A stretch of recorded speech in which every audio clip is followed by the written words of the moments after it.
Good day, ladies and gentlemen, and welcome to the show. Glad to have you guys here on this Friday. Friday, September 29th, 2023. Thank you for tuning in. Now, I've discovered a couple prepper foods that are awful cheap that can really help sustain you. And they're cheap and they last a long time, One of the things is I went to Walmart and I bought like a whole bunch of cans. They're really cheap. They're big cans too, not little cans, big cans of these uh, chickpeas. So I made a dish with them today. See if I could make something that really tastes good with chickpeas. And oh my gosh, they were amazing. They tasted like meat in the dish that I made. They're really good. And they're a high source of protein. They're awful cheap, and they're very good to help keep your fiber intake going and everything. They're very, very healthy food. And they're one of the cheapest things you can find in a store like Walmart. You go into the grocery section, they sell them, and I don't know, they might still even be $1 a can at Walmart or $1.50. I think I paid like $1.89 up here in Canada, but our dollar's not worth as much. Awful lot of food value in those big cans of chickpeas. Then another one I found that's really good is they have these no name, like I go to Walmart, and they have no name or the store brand plastic bags of oatmeal. Goes a long way. And I mean, you could use that as the foundation, part of the foundation of your prepping supplies. If we have a crisis, every morning you can have a big hot bowl of oatmeal. And I'll tell you, that'll carry you an awful long way into your day and preserve your other food supplies when the crisis hits. So it's a great way to start your day and get off to a good start and keep your blood sugar nice and level as the day progresses. And you probably won't really need your meal then until way late in the day because you've had a big hot steaming bowl of oatmeal in the morning. And so it's easy to do prepping. I just take and buy a whole bunch of those plastic bags of oatmeal, and I put them in a 5-gallon uh, bucket that you buy like at Home Depot and snap the lid on tight.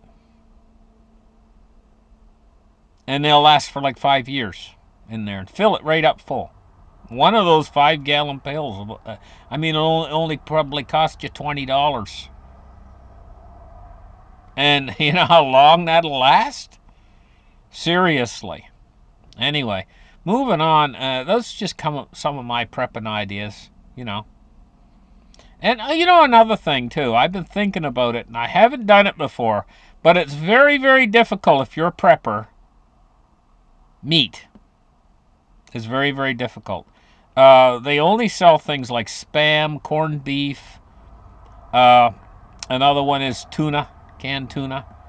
You're very limited in your meat supply if you're going to prep preserved meats. They used to sell beef in a can, come from Argentina years ago, but they don't do that anymore. They don't sell that anymore. At least I can't find it. That was great. But a lot of these prepped meats are over salted and stuff, and things like Spam, and they're good. They're good to have, put away, but I would like a little bit more variety than just tuna, Spam, and corned beef. And I got those right now. I got all three of those. But I'd like a little bit more variety if there's a crisis. I would like to have some maybe beef, like that's not over salted or anything. So I might try my hand at actually canning. I haven't canned meat before, but I do understand the principle. You need a big pot, and you put a cloth down in the bottom of the pot, and you lay your cans in, and you put your meat inside. This is the way I understand it anyway. Tell me if I'm wrong. And then you fill it up with water up to the level of the top of the cans, and then you boil it all, and it cooks the meat inside the. And then, from what I understand, don't you put a layer of tallow on top of the meat. It acts as a barrier between. It's a layer of. I call it tallow, but it's actually lard on top of the meat, and that melts on top of the meat and creates a barrier. And then you put the cap on. You make sure everything is boiling. When it's all got to be boiled, and then when it cools, it forms a vacuum seal on your cans. At least that's how I understand it. Now, if in the comment section, if I got it wrong, let me know, because I'm planning on doing it pretty soon here. I plan on putting away some canned meat for myself, just in case. Anyway, let's take a look at this. Elon Musk, he's down at the southern border, and he is checking on what's happening on the southern border, and he's reporting on it. He says, here's what's really going on. And so when I first saw this, I said to myself, hey, you know what? Maybe Elon Musk is starting to is he going to do reporting or what? What's going on with this? This is interesting. I guess I have to wait and see. Now, U.S. Senator Dianne Feinstein, she died at 90 years old. Lived a good long life. 90 years old. Most people don't make it to 90 years old. But that's what's happened. She's died. She was elected to the Senate in 1992 and broke gender barriers throughout her long career in local and national politics. She has died and she was 90 years old. Moving on, further news. They're scrambling right now to try to avoid a government shutdown. The U.S. is inched closer to the government shutdown on Friday as the prospects of a successful short-term funding deal grow bleaker. Congress faces a deadline of midnight on Saturday to pass a new budget before thousands of federal employees are placed on unpaid leave. Unpaid leave. Thousands. The Senate has forged ahead with a plan for a temporary funding agreement which House Republicans have opposed. The two chambers of Congress are controlled by different parties. The Republican-led House of Representatives will probably vote on its own short-term spending bill on Friday. Their plan would extend funding through the end of October, but has deep spending cuts that would make it a non-starter for Democrats who run the Senate. So they're conflicting in there, and I guess there's not much bipartisan support for much of anything. What else is new? Anyway, we're moving on, taking a look at some more stuff. There was a steep decline in the price of silver. What we call a smackdown. Down 33 cents on the day. Well, it ain't funny. This is, it's absolutely unbelievable. And I just know they're going to keep this up as long as they possibly can. It's kind of like the Fed, too, I was mulling it over in my head this morning. The action that they taken with this raising interest rate policy that they enacted a few months back. What's the net effect? We had a strong economy. In fact, it would have got really hot, the economy, if they had left it alone, if they hadn't raised rates, because of all that stimmy money that they poured in. The economy would have been really booming right now. But the bad side of that, if they had done that, is right now we probably would have been looking at about 35% inflation. But wages would have went up a lot, probably quite a bit. And so we would have been much closer to the hyperinflation right now if they hadn't done it.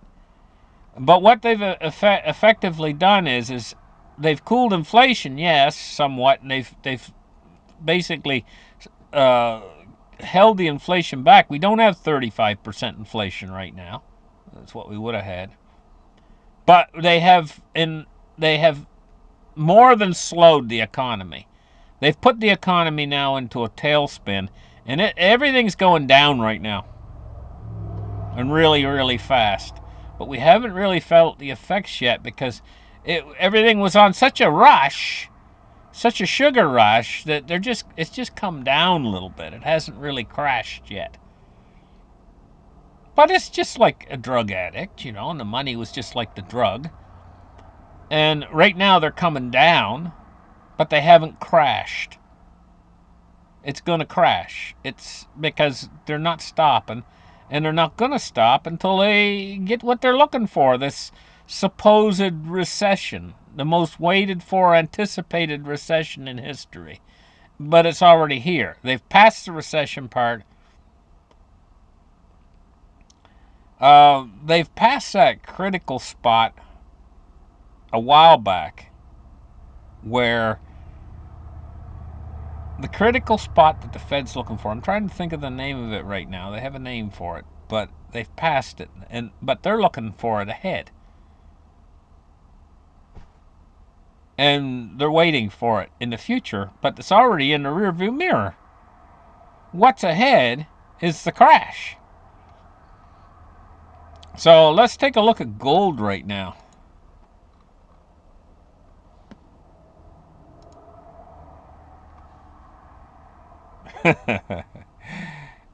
Gold's 1854. It's down. It's down $9.40 right now. Really rough on gold and silver the last few days. Taking a look at cryptos, Bitcoin's at 26,838. Bitcoin went up a little bit. Ethereum's up a little bit. It's at 1666. And XRP's at 52.9 cents. And XRP took a jump.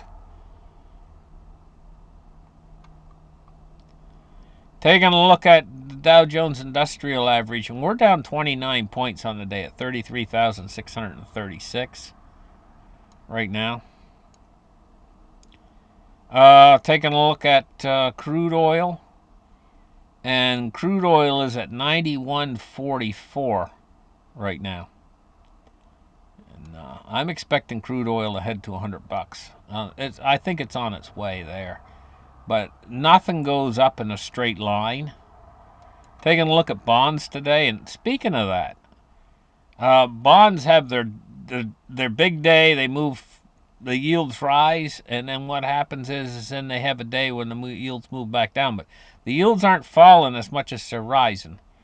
I'm not going to say highs, because the highs are the lows in this market. This is backwards. If this market moves up, it's actually moving down. When it moves down, it's actually moving up. So right now, with these yields falling, that's not a crashing bond market. That's the opposite. The opposite, when the yields rise, that's when the bond market's crashing. If you can understand that. It's in reverse. Just picture it in reverse. So right now, the U.S. 10-year's at 4.55, and it's fell 4.2 basis points. That means it's basically like it's risen. It's like it's going up, but it's actually, when it goes down, it goes up. So 4.2 basis points in the 10 years, 4.55, and the U.S. 30 years at 4.68, and it's down 4.1 basis points. And taking a look at the U.S. dollar index, is at 106.05. They had to make the dollar strong. One of the things is this big war with Russia, this financial war they got going on. Not just but it's a financial war. And, they did all these sanctions and stuff against Russia, meaning to destroy the Russian economy. Well, if they had let, that possibly is one of the reasons why they didn't do like I say and not bother with raising interest rates, because if they had not raised interest rates, like I say, we would have had about 35% inflation right now. And what was the net effect upon the Russian ruble of what they've done? Don't forget, they want to destroy the purchasing power of the Russian ruble. And if the dollar's strong, they figure that's going to help. So they got to keep a ceiling on gold and silver. And they've got to artificially keep the dollar strong by keeping interest rates high. if they want to be effective at any tool that they have. Just like over there, they're raising oil prices, trying to get our inflation up. Well, we're over here keeping the dollar strong. I shouldn't say we are, the Fed is. But they're hurting all of us at the expense of keeping the dollar strong. And the hurting's just starting. I saw a lady in front of a store this morning on the news, and they were all looting the store. There must have been 200 people there in front of the store, smashing the windows, going inside and taking the groceries. And she was in front of the store, and she was yelling, we all need to eat. We all need to eat. We all need to eat. Well, you know, things are not that bad yet. What's it going to be like when things really start to get hairy out there? I mean, things start to really get rough. And people really are starting to starve.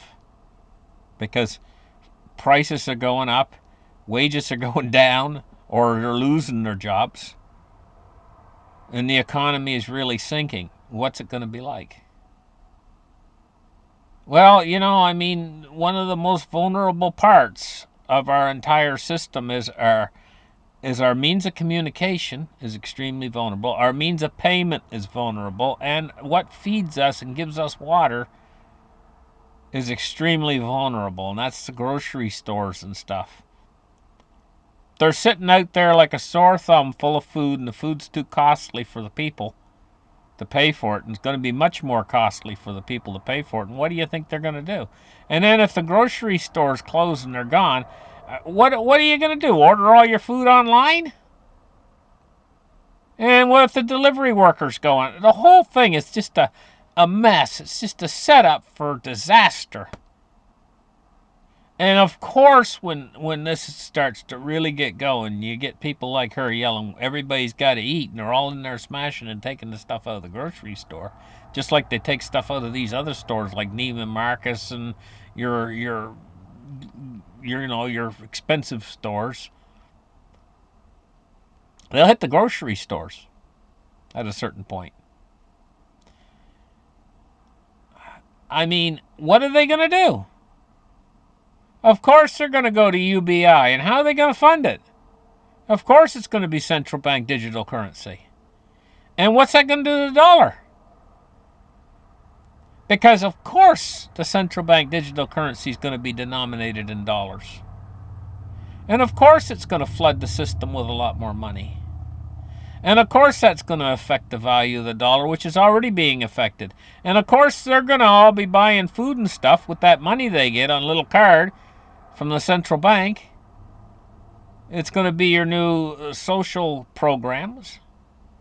And of course the food that they're buying was produced by somebody, and they're buying it for basically free for just I say so's from the Fed. That's a plastic fantastic. And it's like they're buying it for nothing. It's like they're just, the Fed says, here's $1,000 on this card. Where'd that $1,000 come from? Oh, they just created it from thin air. They run in and they buy whatever pancake mix or whatever they need. Somebody produced that food, and now they're getting basically nothing for it. Even though it is supposedly something for it. But the price is going to shoot to the moon on everything. So what about the people that legitimately got dollars and stuff, who actually worked for dollars and put them away and saved them over the years? Well, they're going to destroy your savings. Unless you're smart enough to have got off into something like gold or silver, an off-ramp for the people who did work for their money. This whole society we got right now it's a house of cards. It's starting to collapse right now, but it's so damn big that don't be fooled. It's taking time. But in the last final stages, it's going to be obvious to everybody that it's collapsing and coming down. Thank you for listening to my show, and we'll catch you guys in the next episode. And have a great afternoon. Bye-bye.